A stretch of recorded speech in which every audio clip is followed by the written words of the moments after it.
Hola, ¿qué tal? Buenas noches. Qué bendición que podamos iniciar nuestro estudio bíblico esta noche. Gracias por acompañarnos. Gracias porque usted saca un ratito para compartir la, su tiempo, compartir la enseñanza de la palabra de Dios.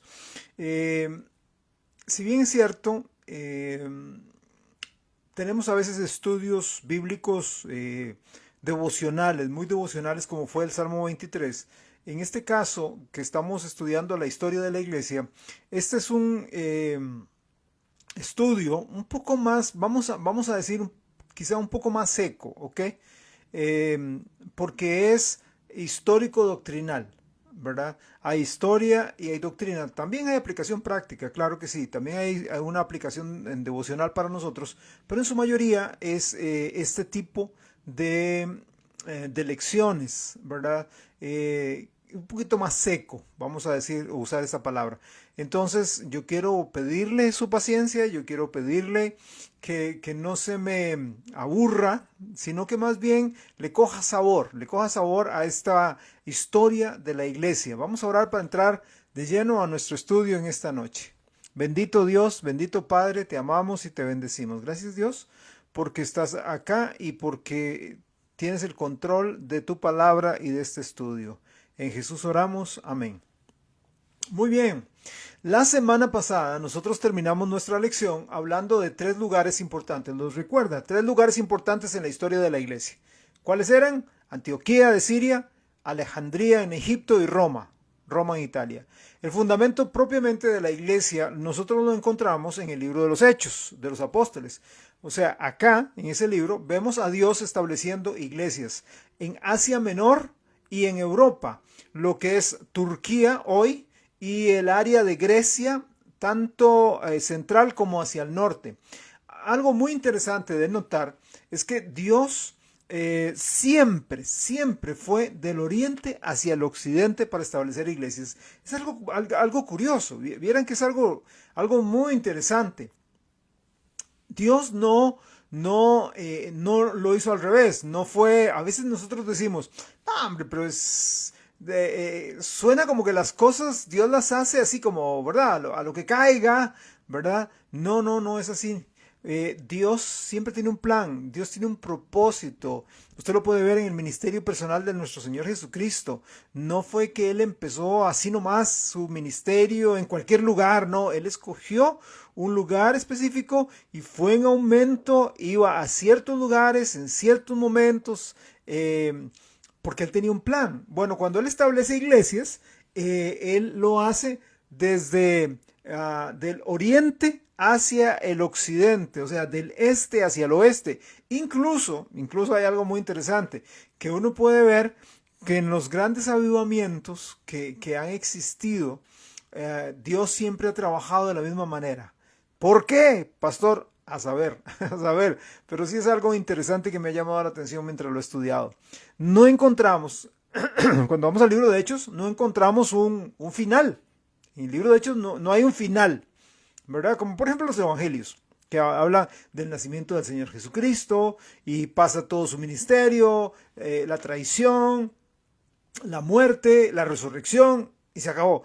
Bueno, el libro de Hechos no. Empieza hablando de Hechos capítulo 1, donde se escoge al sucesor de Judas y está la iglesia orando, la primera iglesia, el gran manifestación que se da en Hechos 2 con Pentecostés y sigue, pero luego llegamos a Hechos 28 y vemos a Pablo, ¿verdad? Y sigue contando la narración y ¡pum! Queda abierta, o sea, no termina, no baja, no aterriza. Y la idea es clara, la puerta tenía que quedar abierta, porque la iglesia siguió funcionando y lo sigue haciendo hasta el día de hoy. O sea, si se hubiera terminado en el libro de Hechos, eso quiere decir que la era de la iglesia hubiera desaparecido ya, se hubiera cerrado, pero la era de la iglesia sigue. Por ejemplo, usted ve el Antiguo Testamento. En el Antiguo Testamento, en Génesis capítulo 12, Dios llama a Abraham y de ahí levanta la nación de Israel. Y usted ve, después de Génesis 12 en adelante, toda la historia de Israel a través de todo el Antiguo Testamento, y de repente ya vemos el cautiverio, históricamente hablando, allá en Segunda de Crónicas. Vemos los libros de Esdras, Nehemías y Esther, cuando están ahí ya post cautiverio, regresando a Jerusalén, y luego... Pero aún así no son libres. Israel no queda como una nación libre. Vemos ya cuando llega Malaquías y hay 400 años de silencio entre Malaquías y Mateo. O sea, como quien dice, separó el asunto con Israel y arranca luego ya la vida de Cristo, el establecimiento de la iglesia, el libro de Hechos, etc. Pero sigue abierto la puerta de la iglesia. Partiendo del libro de Hechos, nosotros quiero que saltemos hasta Apocalipsis, donde vamos a sacar algunos principios sobre lo que vamos a estar basando nuestro estudio de la historia de la iglesia. Acompáñenme a Apocalipsis capítulo 1, versículo 19, por favor. Ahí de sus Biblias, o si no en sus notas, escríbalo. Apocalipsis capítulo 1, versículo 19. Y este versículo es clave incluso para el estudio del mismo libro de Apocalipsis, porque ahí me divide el libro en 3 etapas, en el presente, en el pasado y en el futuro. Dice Apocalipsis 1:19, escribe las cosas que has visto. Aquí está hablando el Espíritu a Juan y le dice, escribe las cosas que has visto, ¿okay? Las que has visto, pasado, las que son y las que han de ser después de estas. Juan escribe sobre el pasado, sobre el presente y el futuro de los eventos que afectan la vida tanto de los creyentes, o sea, de la iglesia, como de las personas en general, sean judíos o sean gentiles. En Apocalipsis capítulo 2 y capítulo 3 nosotros encontramos 7 mensajes para 7 iglesias, 7 mensajes de parte del Señor Jesucristo para 7 iglesias específicas en Asia.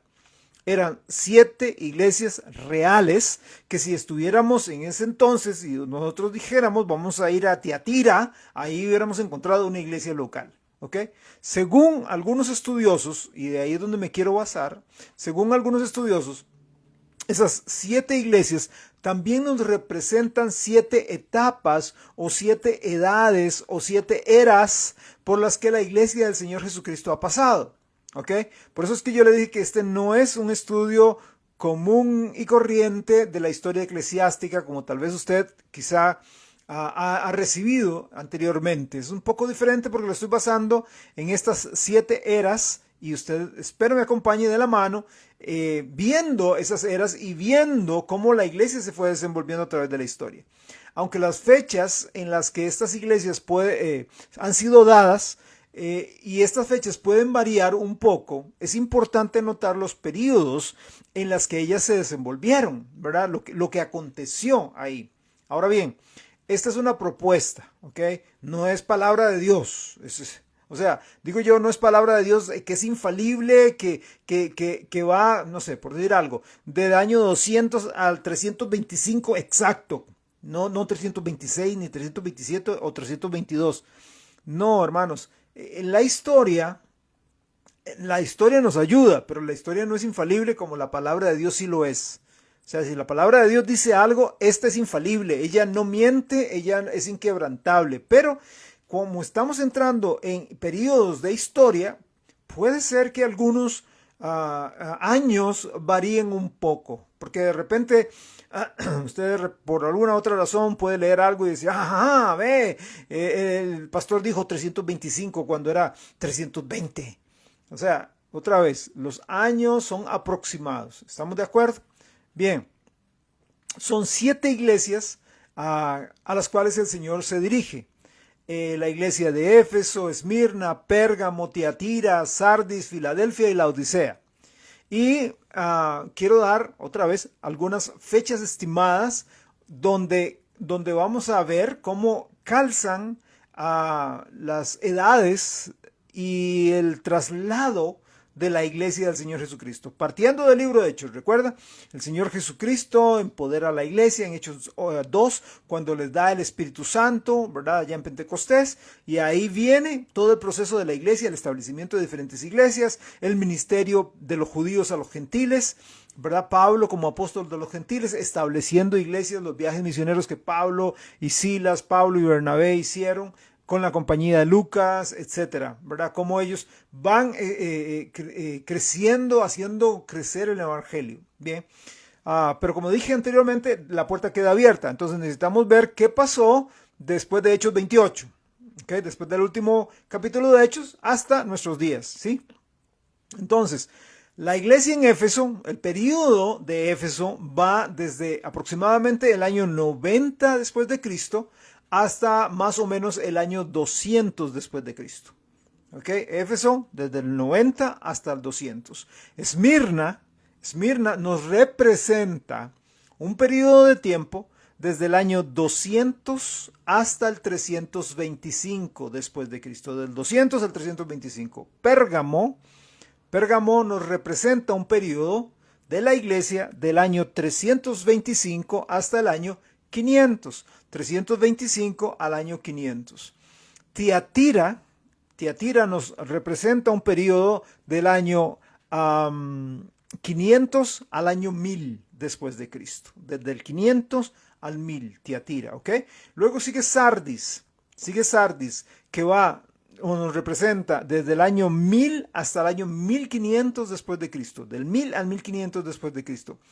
El periodo de la iglesia de Filadelfia va desde el 1500 hasta más o menos el año 1900, 1500 a 1900 después de Cristo. Y el último periodo de la iglesia es el periodo de Laodicea, que va desde el 1900 hasta nuestros días. Entonces de repente usted dice, no entiendo qué es lo que el pastor quiere decirme. Bueno, vamos de la mano. Como yo le he dicho, a mí me gusta que me enseñen así desde lo más básico hacia adelante. Yo le tiré ahora como todo el esquema de las iglesias, ¿ok? Desde Éfeso, que es la primera, hasta la Odisea, que es la última. Y yo le dije que estas iglesias representan algunas eras o edades por las cuales la iglesia ha atravesado desde el tiempo de Hechos de los Apóstoles hasta nuestros días. Entonces, vamos de la mano, poco a poco construyendo, poco a poco viendo cómo es que la iglesia se ha venido desenvolviendo. Y, para ser muy honestos, metiendo la pata, porque desafortunadamente no hay iglesia perfecta, no hay. Si usted anda buscando una iglesia perfecta, no la va a encontrar. Porque la iglesia está conformada por nosotros, los seres humanos, y los seres humanos somos imperfectos y somos pecadores. Así que lo que nos toca es agarrarnos del Espíritu Santo, agarrarnos de la palabra de Dios para tratar de mantener la sana doctrina pura. Pero de repente vamos a ver que la iglesia sí ha tenido algunas desviaciones, ¿ok? Algunas desviaciones y de repente ha vuelto. A veces viene un remanente, a esta iglesia se desvió, pero ahí viene un remanente, ¿verdad? O de repente esa desviación se hizo abismal. Entonces acompáñeme, ¿ok? Con paciencia, porque vamos despacio y creciendo. Lógicamente, esas fechas que yo mencioné son estimadas, no son totalmente exactas, ¿verdad? Años más, años menos. Un aspecto interesante que yo quiero citar antes de entrar al primer periodo de la iglesia es que en Apocalipsis capítulo 1 vemos la situación en la que Juan en la que Juan se encontraba, Apocalipsis 1, ¿verdad? Y él empieza ahí, yo estaba en el día del Señor, ¿verdad? Y ahí tuvo la visión, y etcétera, etcétera, ¿verdad? Narra, da la introducción al libro ahí en el Apocalipsis 1. De repente vemos capítulos 2 y 3 que nos hablan sobre 7 iglesias, 7 periodos de iglesias. Y luego vemos el capítulo 4 donde la iglesia desaparece. En el capítulo 4 de Apocalipsis la iglesia desaparece. ¿Cómo desaparece la iglesia? Con un arrebatamiento. Hay personas que no creen en el arrebatamiento. Ok, está bien. Yo personalmente sí creo por todo lo que veo en la Biblia desde el Génesis. Porque desde el Génesis se me prefigura un arrebatamiento. Desde el primer libro de la Biblia y aquí en el último libro de la Biblia lo veo. ¿Dónde lo ve? Capítulo 4, acompáñeme, de Apocalipsis. Apocalipsis capítulo 4, versículos 1 y 2. Apocalipsis capítulo 4, versos 1 y 2. Repito, mientras usted lo busca, venimos hablando de iglesias, ¿ok? Iglesias, 7 iglesias. Apocalipsis 2, Apocalipsis 3, ¿sí?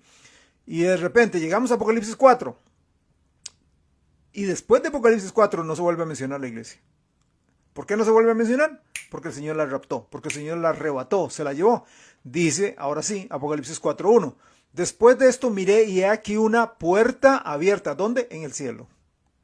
Juan dice, hay una puerta abierta en el cielo. Y la primera voz que oí como de trompeta, uy, qué importante, hermanos, qué importante es la escritura, comparar la escritura con la escritura. Qué importante es. Porque si usted dice, la primera voz que oí como de trompeta, ¿dónde he oído yo eso? ¿Dónde la voz, una voz como de trompeta? ¿Dónde he oído? 1 Tesalonicenses capítulo 4, versículo 16. El Señor mismo, con voz, oí una voz, con voz de mando, con voz de arcángel y con trompeta de Dios. La primera voz que oí como de trompeta. ¿Y qué le dice esa voz como de trompeta? Sube acá, véngase, rapto, arrebatamiento. Y eso es lo que va a pasar. Y yo te mostraré las cosas que sucederán después de estas. Y al instante yo estaba en el Espíritu, y he aquí un trono establecido en el cielo, y en el trono uno sentado. Entonces la iglesia es llevada al cielo, y no es vuelta a mencionar en todo el libro de Apocalipsis. Hasta, repito, partiendo de 2:3 y capítulo 4, y después de ahí no se vuelve a mencionar. Ok, algunos factores que se deben tener presente a la hora de estudiar la historia de la iglesia. Tengamos claro que es la historia de la iglesia, ¿verdad? No es historia secular, es la historia de la iglesia. La primera de estas verdades que tengamos presente es la siguiente: Dios es el autor de la historia. Dios es el autor de toda la historia, secular o eclesiástica, sea Troya, sea la guerra del Peloponeso, sea la historia de Europa Oriental, sean las cruzadas, la que sea la historia. No podemos excluir a Dios de la ecuación histórica. Dios es el Dios de la historia, téngalo siempre presente. Dios tiene que estar en la historia. Segunda verdad. El diablo tiene parte en la historia también, no solo Dios. El diablo tiene parte en la historia también, no solo Dios. En Génesis 1, Dios crea todo. En Génesis 1:1, Dios crea. En principio creó Dios los cielos y la tierra. Todo lo creó perfecto.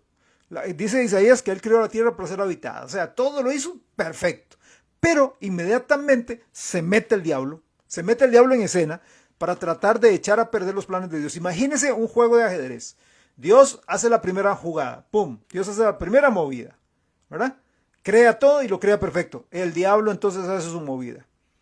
Echa a perder todo lo que Dios ha hecho. Dios da la solución al problema del pecado de Adán y Eva. ¿Cómo lo hace? Tiene que sacrificar una víctima inocente para vestirlos de pieles de oveja. ¿Ok? Eso es lo que representa el que Él los haya vestido de pieles de oveja.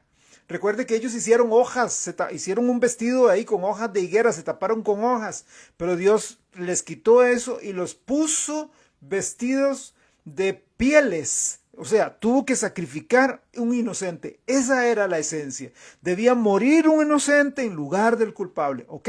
Ahí está, Dios hace su movida, pero inmediatamente viene la movida de Satanás y pone a Caín.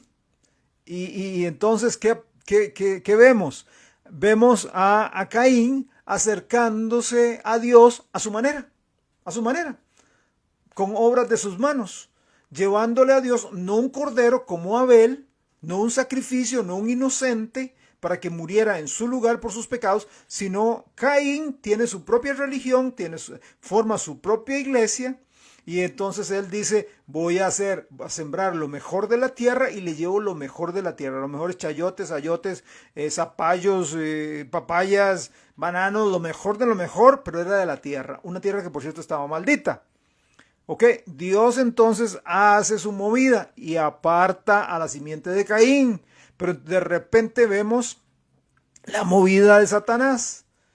vemos al hombre queriendo llegar al cielo. No solamente ya había formado su propia religión de buenas obras para ir al cielo, sino ahora quiere el hombre llegar al cielo por sí mismo.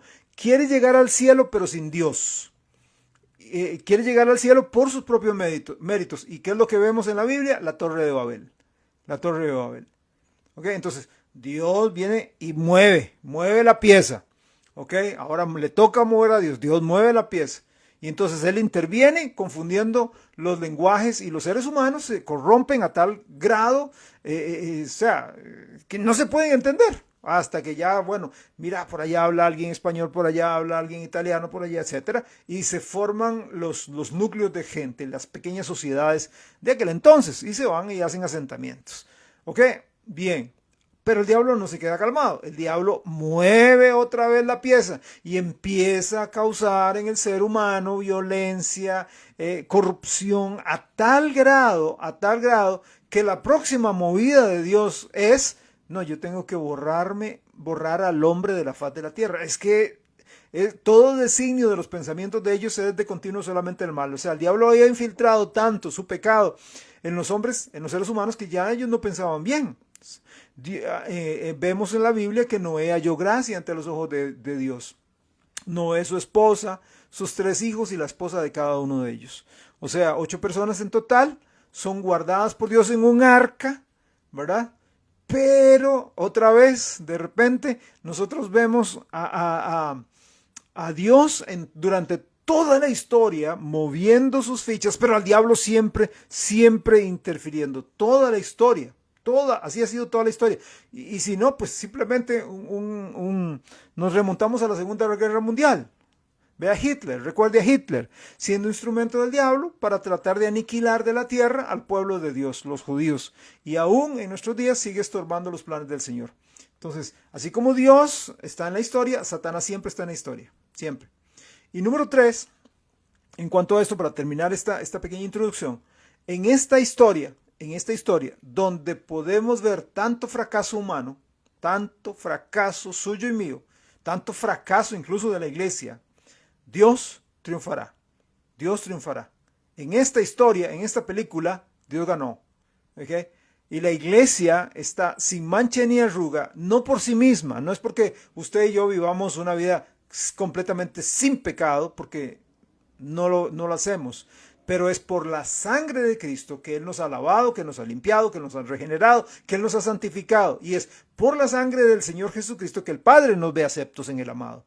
Y entonces sí podemos ser una iglesia sin mancha ni arruga. ¿Ok? Bien, ahora sí, empecemos la historia de la iglesia.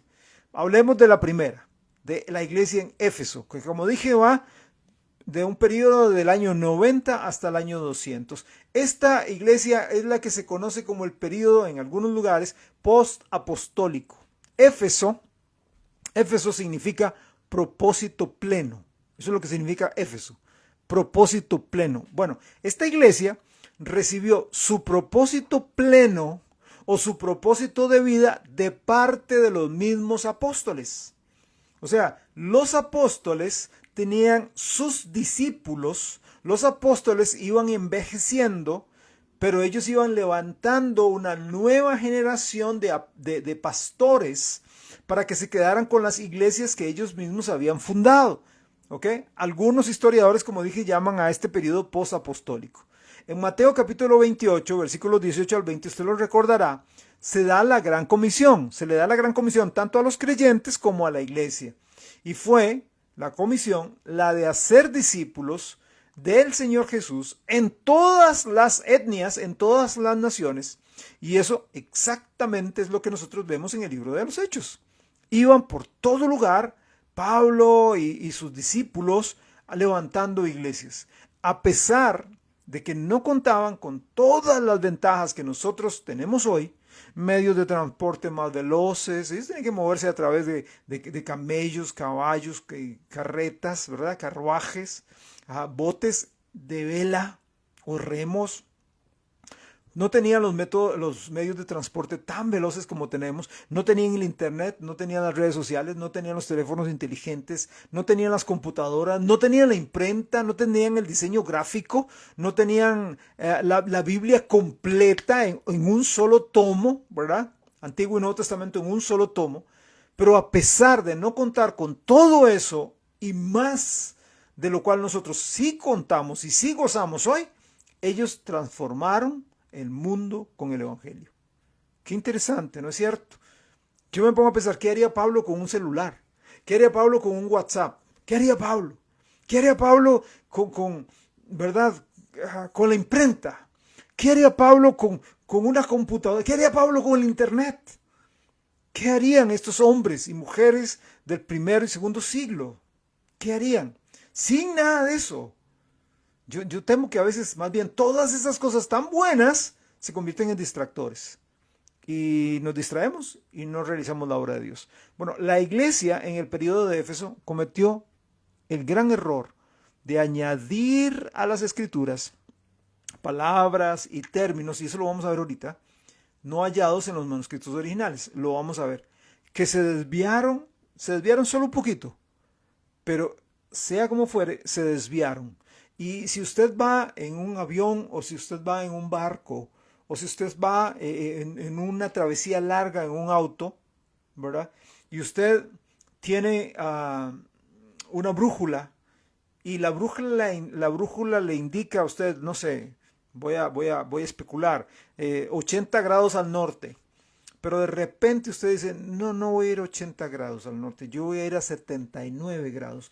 Un grado. ¿Qué es un grado? Un grado a larga distancia, usted no llega jamás al objetivo fijado. Jamás. Jamás llega. Un grado. Bueno, eso es lo que pasa. Con una pequeña desviación doctrinal en una iglesia, no se llega al destino final, no se cumple el propósito del Señor. Y tenemos las desviaciones que hoy día tenemos a nivel eclesiástico. Ok, veamos un poquito acerca de la iglesia en Éfeso. Veamos un poquito. Veamos el resumen del periodo a través de Apocalipsis. Esto de la iglesia de Éfeso nos va a costar, o nos va a llevar, mejor dicho, 2 semanas. Hoy y la otra semana. ¿Okay? Hoy vamos a ver como la parte bíblica de la iglesia de Éfeso, un poquito de la historia, y ver cómo empezaron algunas desviaciones que empezaron a sufrir la iglesia. Y la otra semana ya vamos a ver más la parte histórica, nombres de personajes, etc. ¿Ok? Hablemos entonces, hagamos un resumen del periodo de la iglesia. Abra su Biblia, por favor, y téngala abierta en Apocalipsis capítulo 2. Veamos el fruto de la iglesia de Éfeso. Éfeso era una iglesia que daba fruto, producía fruto en abundancia. Lea conmigo Apocalipsis capítulo 2, versículos 2 en su primera parte y 3. Apocalipsis 2 en su primera parte dice: yo conozco tus obras y tu arduo trabajo y paciencia. Paremos ahí. Yo conozco tus obras y tu arduo trabajo y paciencia. Ahora brinquemos al versículo 3. Y has sufrido y has tenido paciencia y has trabajado arduamente por amor de mi nombre y no has desmayado. O sea, esta iglesia en Éfeso era una iglesia trabajadora. Dice el Señor: conozco tus obras, yo conozco tus obras. Era una iglesia que obraba, era una iglesia que trabajaba, era una iglesia de armas tomar, no era una iglesia que estaba ahí, ¿verdad? Haciendo nada, vegetando, jugando a iglesia. No, era una iglesia trabajadora. Y es más, hasta agrega que era una iglesia que trabajaba ¿cómo? Arduamente, trabajaba sin desmayar, trabajaba de sol a sol, o sea, todos los días le daba al servicio del Señor. No era simplemente apuntar a sus pilotes, no, de verdad era una iglesia enfocada, trabajando duro. Era una buena iglesia que se esforzaba en servir al Señor, que se esforzaba en ganar almas, que se esforzaba en trabajar con paciencia y sin desmayar. Era una iglesia que estaba en serio, hermanos. La iglesia en Éfeso, en ese sentido, estaba muy en serio. Ahora, esta iglesia recibió la gran comisión por parte de los mismos apóstoles del Señor Jesucristo. Y ellos se entregaron totalmente a la obra de Dios y vivieron para el progreso del Evangelio. Eso era lo que ellos querían, ver la causa, como vimos hace 2 o 3 semanas, los domingos en el libro de Esdras. La causa, la causa. Ellos querían que Dios fuera conocido por todo el mundo. Ellos querían evangelizar a todo el mundo. No importa fuera rico o pobre, no importa si estuviera en la casa de César o si fuera un judío, no importa si era un pagano o un religioso. Ellos querían, ellos añoraban, ellos soñaban, ellos trabajaban para que cada persona conociera a Jesús. Es un poco fea la comparación, ¿ok? Pero es la verdad. Y aunque no nos agrade, hay que tomar este trago amargo, como lo dije anteriormente. Ellos hicieron más con lo poco que tenían para el avance del reino de Dios en la tierra que nosotros hoy con todo lo que tenemos. Qué triste. Ellos hicieron más. Ellos avanzaron más la causa de Cristo. Ellos avanzaron más la obra de Cristo que nosotros en estos días. Otra cosa importante de notar en esta iglesia es que dice que no toleraban. Era una iglesia trabajadora, pero por otro lado dice, no, ellos no toleraban a los cristianos carnales y desobedientes. No los toleraban, no los toleraban. Dice que no podía soportar a los malos, ¿ok? Exigía obediencia y pureza en la Biblia, en la vida, perdón. Usted puede decir, no, pero los malos son los de afuera. No, es que está hablando a la iglesia. Está hablando a la iglesia en Éfeso. Dice que ellos no podían soportar a los malos, a la gente que estaba dentro de la iglesia con una doble vida. Ellos por eso pedían obediencia a la palabra de Dios, obediencia en su pureza moral. Sabían que un poco, ellos lo tenían muy claro, tenían bien clara aquella enseñanza de Pablo a los Corintios, un poco de levadura, o sea, la levadura es símbolo de pecado y de la falsa doctrina, un poco de levadura leuda la masa y por ello no permitían el pecado en su congregación. No permitían el pecado. Seguían las instrucciones del apóstol Pablo y se apartaban del error. Luchaban por mantenerse lejos del error. Pero también era una iglesia que no toleraba a los falsos apóstoles. ¿Ok? Una iglesia trabajadora, una iglesia que no toleraba a los cristianos carnales y desobedientes, y una iglesia que no toleraba a los falsos apóstoles. Claro está que en el tiempo de ellos había falsos maestros. Falsos maestros siempre han existido desde el Antiguo Testamento. Pero en este tiempo aparecen personas que decían ser apóstoles. El problema está en que los verdaderos apóstoles ya se habían muerto. Los verdaderos apóstoles ya se murieron. Pero tenemos unos que en este tiempo querían ocupar el lugar que los 12 y que Pablo ocuparon, de apóstoles. ¿Ok? Esta semilla del apostolado es lo que llegó más tarde a convertirse en la famosa sucesión apostólica, de que este viene de este, y este viene de este, y este viene de este, y que este viene de este.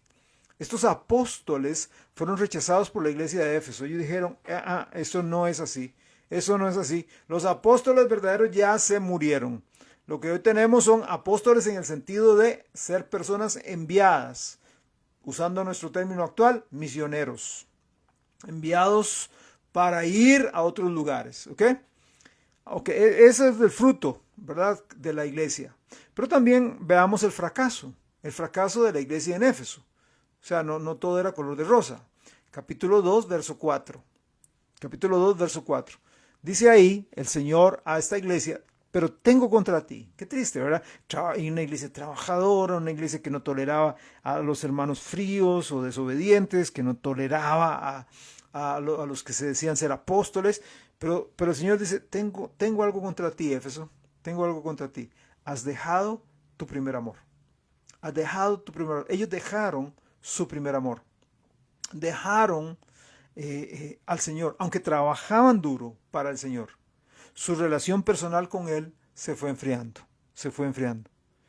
Ellos le daban duro a la obra del Señor, pero descuidaron al Señor de la obra.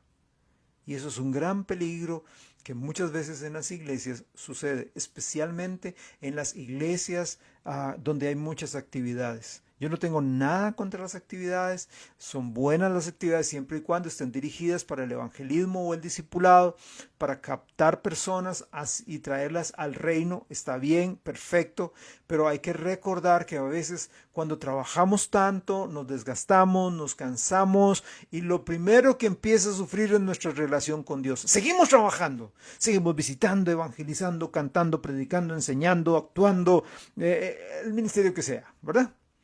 Enseñando, etcétera. Pero descuidamos al Señor. Por trabajar tanto en la obra del Señor, descuidamos al Señor de la obra. Y eso fue lo que le estaba pasando a la iglesia en Éfeso. Su cristianismo llegó a ser una religión litúrgica, formal, fría, solo un rito y no una relación. ¿Ok? Cuidado, porque nos puede pasar igualmente a nosotros, a Casa de Pan. Recordemos que nuestra relación con Dios no depende de todas las cosas que hacemos para el Señor. ¿Ok? Es que mi relación con Dios, vea todo lo que yo hago. Mi relación con Dios es top, ¿verdad? Top. Porque yo visito, evangelizo, voy a las cárceles, a los parques, los enfermos y un montón de cosas, pero estoy en la obra del Señor y de repente, no digo que se desea, de repente puede ser que esté descuidando al Señor de la obra, al Señor de la obra. Ahora, recuerde, ténganlo presente también, no es por nuestro ministerio, no es por nuestro servicio, no es por nuestro esfuerzo o sacrificio que podemos agradecer a Dios por lo que Él ha hecho. Si creemos esto, nos estamos equivocando. Hay personas que piensan es que Dios ha hecho tanto por mí, yo tengo que pagarle. Mire, usted se puede matar, desgastar, fundir, quemar en la obra de Dios. Y usted no le pagará ni un ápice de lo que significó el sacrificio de nuestro Señor Jesucristo. Nosotros servimos a Dios porque lo amamos. Servimos a Dios no para pagarle, porque nosotros no podremos pagarle a Él jamás nada. Él quiere que nosotros andemos con Él. Él quiere que nos relacionemos con Él. Quiere que lo conozcamos a Él cada día más. Quiere que vayamos desarrollando una relación profunda de amor, de camaradería, de amistad y no una mera formalidad religiosa, apática y seca. Entonces la iglesia en Éfeso, la iglesia que había recibido las enseñanzas de los apóstoles mismos, una iglesia que trabajaba duro, arduamente para el Señor, pero ese trabajo llegó a reemplazar el tierno amor que debían tener por Jesús. ¡Qué peligro! ¡Qué peligro! Dándole duro. Pero esa ternura que debemos desarrollar con el Señor se nos fue quedando. Su religión reemplazó la relación con el Señor. Aparte de haber dejado su primer amor por el Señor, empezaron a caer en el error de dar más prioridad a las palabras de los hombres, a los escritos de los, comillas, padres de la iglesia y otros, más que a la misma palabra de Dios. Entonces aquí es donde ya empezamos a ver algunas cosas de la historia de la iglesia. ¿Ok? Porque fue en este tiempo post-apostólico, ya los apóstoles habían muerto, estaban sus discípulos pastoreando iglesias y de repente en este periodo, al final del primer siglo, más o menos alrededor del año 200, los cristianos de Grecia y de Asia empiezan a reunirse y a crear unas reglas generales para todas sus iglesias, entonces estableciendo normas entre ellas. Okay. Su intención original no fue formar una élite que gobernara las iglesias. Eso vendría más tarde. Ellos solamente querían normar, establecer algunas normas generales, pero se estaba sembrando una mala semilla que germinaría tiempo después. Ellos querían como, vamos a hacer una regla, si llega una persona así en la iglesia, entonces tenemos que actuar de esta manera, Entonces esta orden, esta norma que tenemos en esta iglesia, ¿verdad? En Casa de Pan, por decir algo, vamos a pasarla a todas las demás iglesias, para que todas las demás iglesias normen o manejen la disciplina o manejen el culto de esa misma manera. ¿Ok? O sea, se está violentando ahí, recuerdan lo que hablamos la semana pasada, que cada iglesia es independiente, que cada iglesia es autónoma, que cada iglesia local, ¿verdad?, se rige por sí misma. Hay iglesias que consideran que está mal el uso de una batería, por ejemplo, ¿verdad?, de un instrumento ahí de percusión. Hay iglesias que no tienen problema con eso. Esos son cuestiones, no son cuestiones doctrinales, son simplemente cuestiones de práctica, pero ninguna iglesia puede llegar a normar a otra iglesia en ese sentido. Y eso fue lo que ellos empezaron a querer hacer. No mandar, no mandar.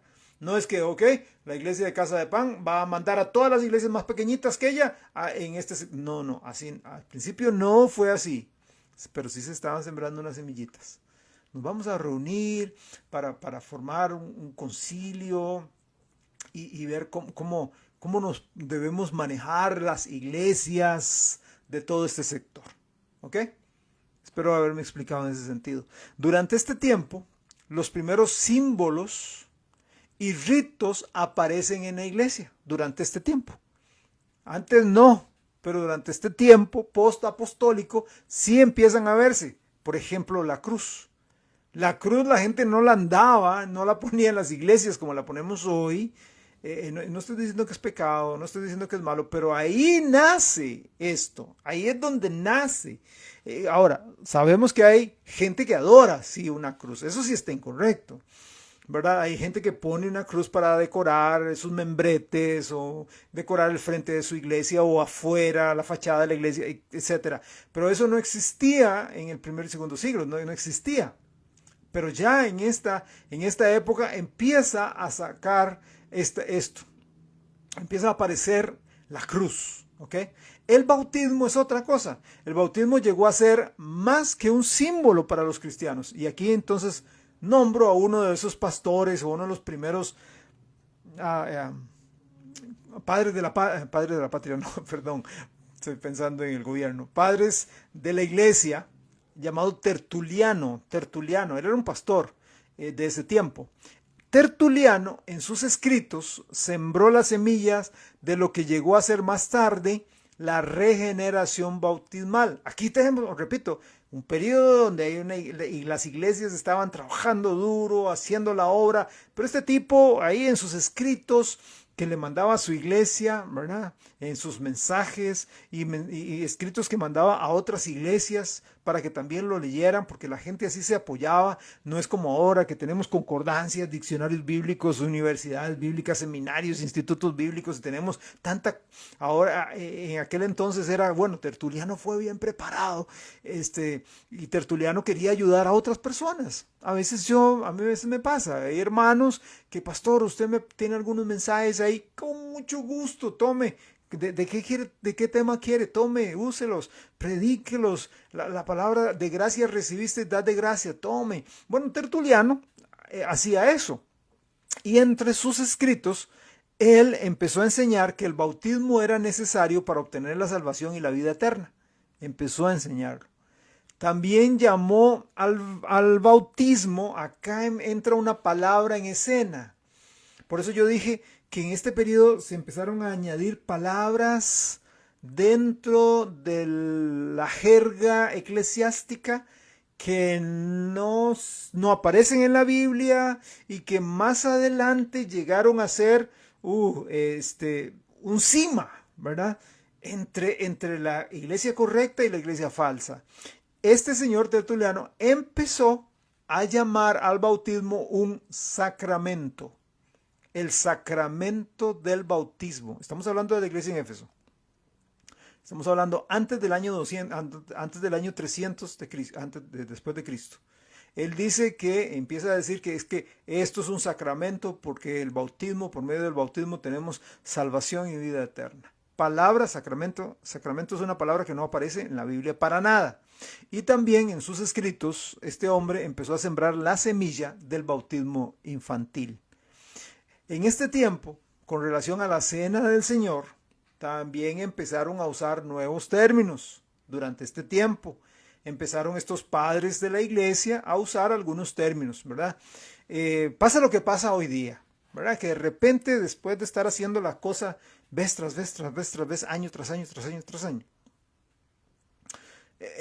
los mismos líderes dicen, qué bonito aquí como ponerle sabor, ¿verdad? Como ponerle algo, algo diferente a la mesa del Señor, la cena del Señor. Entonces, ellos en este periodo llaman a la mesa donde estaban los utensilios para tomar la cena. Usted ha visto, ¿verdad?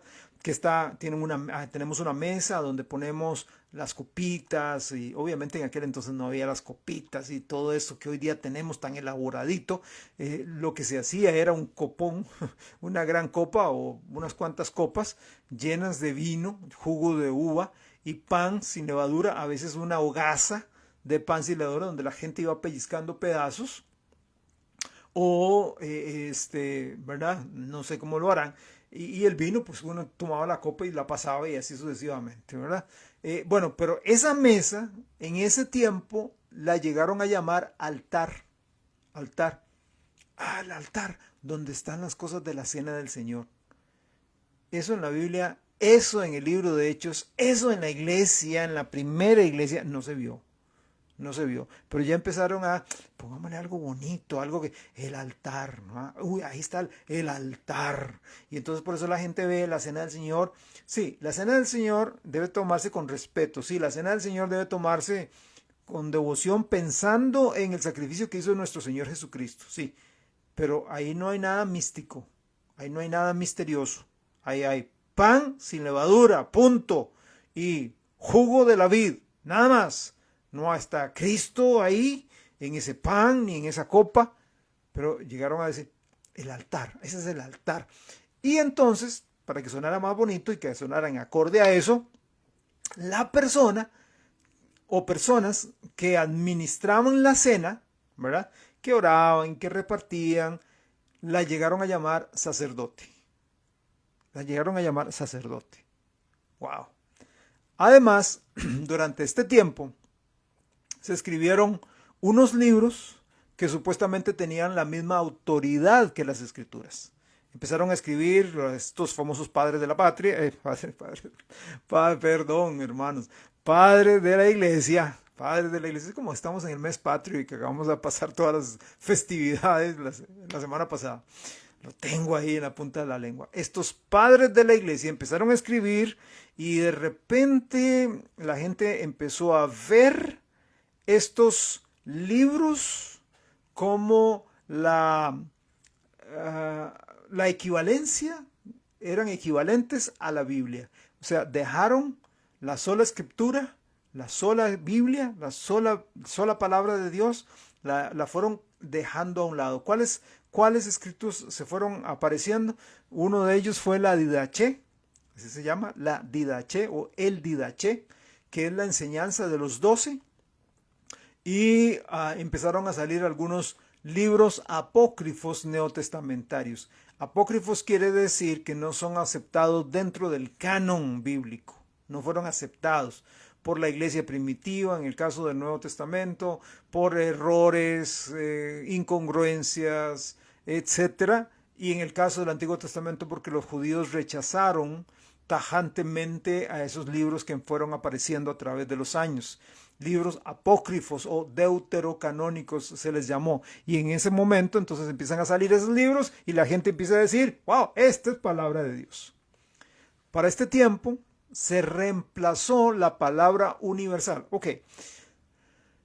Vean, la iglesia tiene dos formas, ¿sí? Vamos acá despacio.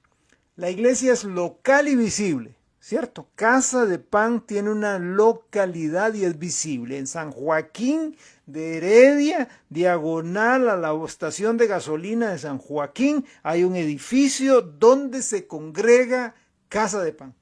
Entonces usted puede llegar allá, ver el edificio, llega domingo a las 10 de la mañana y va a encontrar gente, personas, una iglesia, una congregación, un grupo de personas que están con el propósito de honrar y glorificar a Dios y aprender la palabra, local, visible. ¿Ok? Y así sucesivamente, obviamente, en las diferentes localidades, en San Pedro, en Tibás, en San Sebastián, en diferentes lugares, ¿ok? Hay iglesias locales. Pero a la vez, ¿ok? Vaya conmigo, a la vez, la iglesia del Señor Jesucristo es universal, ¿ok? A la vez, la iglesia del Señor Jesucristo es universal. Está diseminada, regada por todo el mundo. Entonces tenemos Iglesia de Cristo, Iglesia del Señor Jesucristo, lo tenemos en San José, en Heredia, en Punta Arenas, en Guanacaste, en Limón, en Cartago, tenemos en Managua, la Iglesia del Señor Jesucristo está en Matagalpa, la Iglesia del Señor Jesucristo está en Santiago de Chile, en Buenos Aires, Argentina, la Iglesia del Señor Jesucristo está en Washington DC, la Iglesia del Señor Jesucristo está en China, o sea, está por todo lado también, es universal, ¿ok? Hasta ahí. Vamos bien, ¿sí? Ok, local, visible y también es universal. En este tiempo, lo que sucede es que cambian el término universal por un sinónimo, y empiezan a utilizar más ese sinónimo. Y el sinónimo que empiezan a usar es el sinónimo católico. Católico y universal son exactamente lo mismo. Ok, yo quiero que entienda eso. Son exactamente lo mismo. Católico y universal es lo mismo. Ok, pero la gente, especialmente las personas que van a la iglesia, los miembros, empezaron a decir, wow, suena más bonito católico, católico, católico. Repito, en esencia es lo mismo, pero ese término es filosófico. Okay, es un término filosófico que poco a poco llegó a desplazar el término universal y llegó a plantarse para describir la iglesia, para describir una iglesia, un tipo de iglesia. Bueno, sigamos adelante.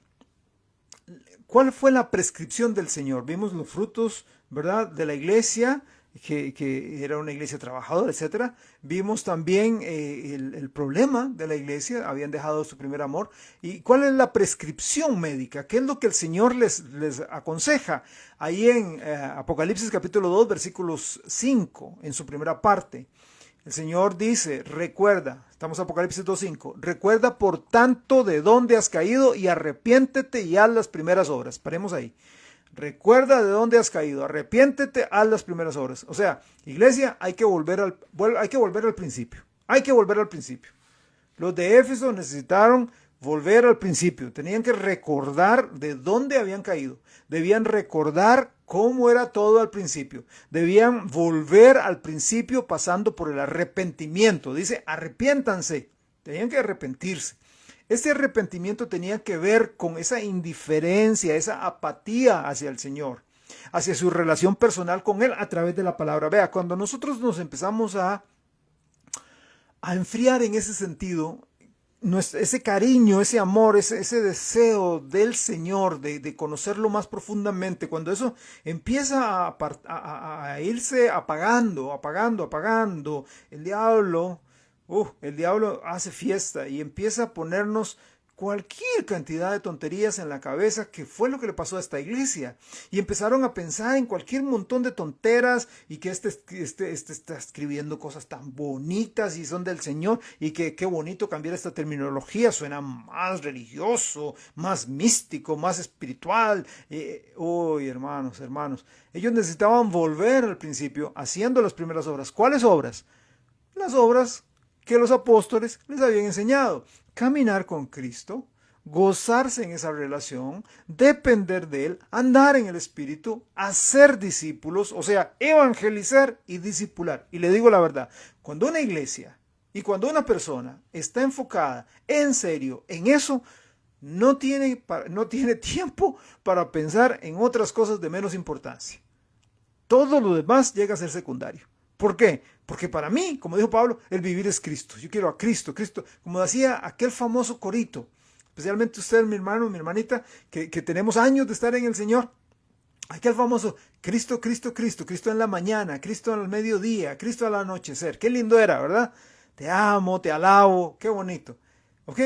Cuando usted está con Cristo, Cristo, Cristo, así, en la mañana, en la tarde y en la noche, cuando usted quiere mantener una relación estrecha con Él, cuando usted quiere agradarlo en todo, y usted está enfocado, ganando almas, ayudándoles a crecer, discipulándoles, enseñando la palabra a sus hijos, a grupos pequeños, a la iglesia, no queda tiempo para otra cosa, ¿cierto? Ahora, ¿cuál es la promesa? El Señor les hace una promesa a esta iglesia en Éfeso. Y la promesa es que si ustedes no se arrepienten, si ustedes no dan media vuelta, si ustedes no cambian su proceder, van a perder la recompensa. Vea Apocalipsis capítulo 2, versículo 5 en su segunda parte. Apocalipsis 2, 5. Dice, pues si no, o sea, si no te arrepentís, si no recordás de dónde caíste, si no lo haces, ¿okay? Vendré pronto a ti, quitaré tu candelero de su lugar si no te hubieras arrepentido. Si la iglesia no quería arreglar el problema, iba a haber una pérdida. Tendrían una pérdida. Aquí dice que se quitará el candelero de su lugar. ¿Ok? Vean. Aquí no está hablando de que se pierde la salvación. En Apocalipsis 1.20, se menciona que el candelero es la iglesia local. El candelero es la iglesia local, no el individuo, es la iglesia local. No es la salvación, es la iglesia. Así que cuando dice que vendrá y quitará el candelero, no se habla de perder la salvación. Se está hablando de perder el poder de Dios. De perder como iglesia la comunión con Dios. No sé si usted ha entrado, pero yo sí he entrado a varias iglesias que son muertas. Y no importa si tienen mucho o poco, no importa si tienen un gran bullón o es todo sumamente solemne y bien ordenado y organizado, usted siente que el Espíritu Santo no está ahí. Porque Juan dice, probad los espíritus para ver si son de Dios. El Espíritu da testimonio a nuestro espíritu. Y a veces entramos a algunos lugares y usted dice, aquí no está Dios. ¿Ok? Veamos la fricción. Ahí estaba pasando algo que hacía fricción a la iglesia en Éfeso. Versículo 6, Apocalipsis 2.6. Como dije, estamos viendo más la parte bíblica ahora y de hoy en 8 veremos ya más enfática la histórica. Sí hemos visto uno que otro flashazo, ¿verdad? De la historia, pero más la otra semana lo veremos. Apocalipsis 2.6, veamos este punto de fricción. Dice, pero tienes esto, ¿verdad? Que aborreces las obras de los nicolaitas, los cuales yo también aborrezco. O sea, se estaba infiltrando dentro de la iglesia unas obras de los nicolaitas. Se estaba metiendo una doctrina.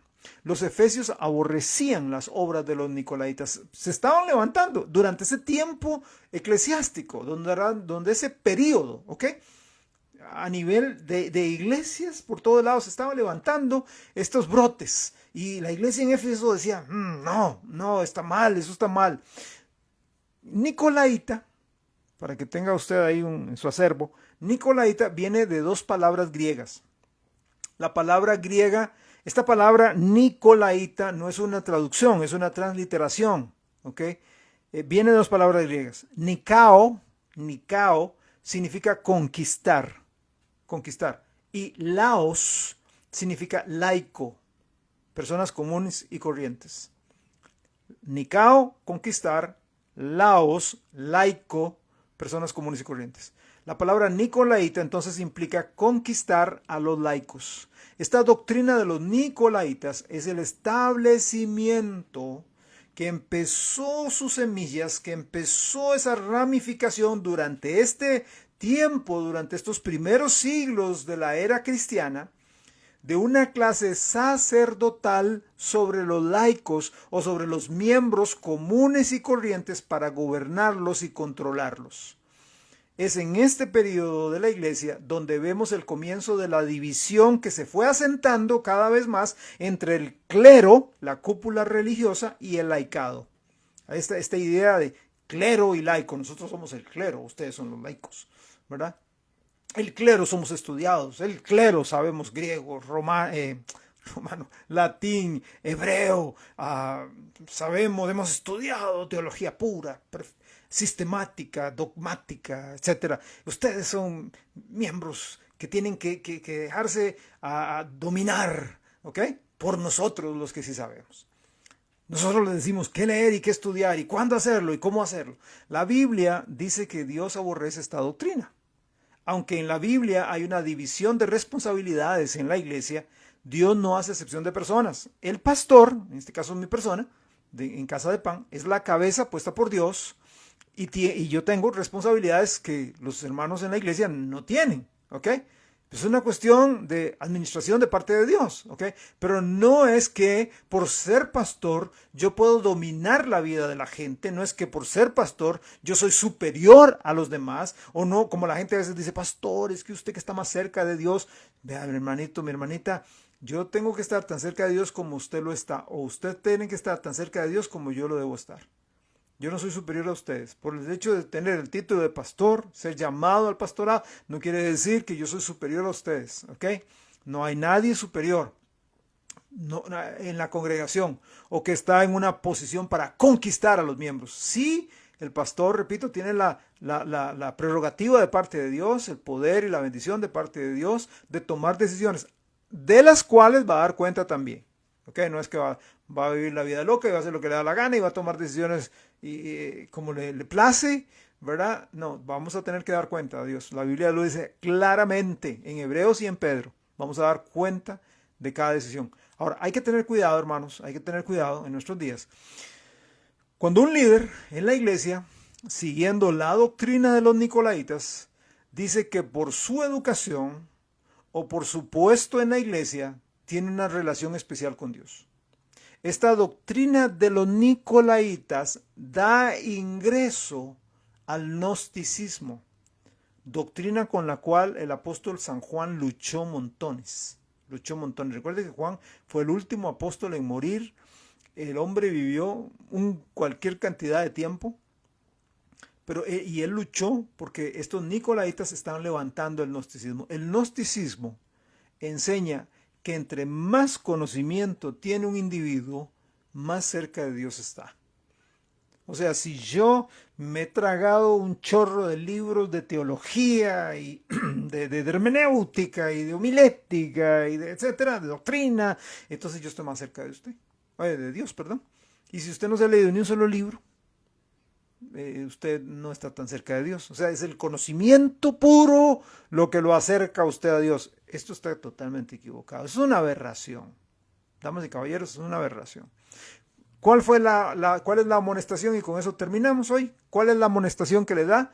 En el capítulo 2, versículo 7, capítulo 2, verso 7 de Apocalipsis. Dice, el que tiene oído, oiga lo que el Espíritu dice a las iglesias. Aquí está la amonestación. El que tiene oído, oiga. Oigamos lo que el Espíritu dice a las iglesias. Aprendamos de lo bueno de la historia de la iglesia para imitarlo, pero también aprendamos de lo malo para evitarlo. Aquí estamos viendo la era de la iglesia en Éfeso. Tenían cosas muy buenas. Trabajaban arduamente, ¿verdad? Duro para el Señor. Pacientemente, fuerte. No aceptaban, no toleraban pecado en la iglesia, no toleraban carnalidad en la iglesia, no toleraban a los que se decían ser apóstoles, no querían la doctrina de los nicolaitas y la refutaban, pero empezaron a permitir y a cambiar y a sistematizar algunas cosas y lo peor de todo, empezaron a dejar su amor por el Señor. Ese tiempo con el Señor, esa cercanía con Él, lo fueron dejando. Bueno, vamos a detenernos acá y la próxima semana vamos a seguir profundizando en este periodo de la iglesia. Seguiremos en el periodo de Éfeso, pero ya más históricamente. Veremos algunos de esos padres de la patria y algunas cosas que ellos dijeron y enseñaron de una manera más profunda. ¿Qué les parece? Vamos a orar para terminar en este momento. Padre bendito, en el nombre de Jesús llego delante de ti, dándote gracias por la historia de la iglesia. Te pido que nos enseñes, Dios, que podamos abrir los ojos y los oídos de nuestro entendimiento para captar y decir, ok, esto hicieron bien, vamos a hacerlo. En esto se equivocaron, no debemos caer en este error. Padre, ayúdanos en ese sentido. Padre, te necesitamos. Es que te necesitamos urgentemente. Bendice a mis hermanos. Padre, también en la iglesia tenemos algunas personas, una hermana que está por dar a luz. Yo te pido de que tú la ayudes, que tú la protejas, que tú la cuides, Dios, en estos días que está por tener bebé. Te pido que usted la ayude. Tenemos un par de hermanos que han sido operados, uno de la rodilla, otro de su hombro, para que usted, Dios, sane su operación, este proceso, Dios, de recuperación, que a veces es un poco lerdo, engorroso. Señor, como yo les dije a ambos, son hombres y el problema de nosotros los hombres es que nos creemos machos alfa y que no nos duele y que ya nos quitamos todo y vámonos. Dios, ayúdenos a estar calmados, tranquilos, a hacer caso a lo que dicen los médicos, a reposar, porque yo lo digo por conocimiento de causa. Yo fui así y yo hice cada tontera y hoy a los años ya yo veo repercusiones de esas tonterías que yo hice. Padre, entonces yo te pido por sus hermanitos para que usted les ayude a recuperarse bien, en buena forma, en buena lid y que ya pronto estén de tiro, Señor. Bendice nuestra iglesia en el nombre de Jesucristo. Amén. Ya para terminar, amados hermanos, quiero recordar a los jóvenes, este próximo sábado a las 5 de la tarde tenemos nuestra sociedad de jóvenes.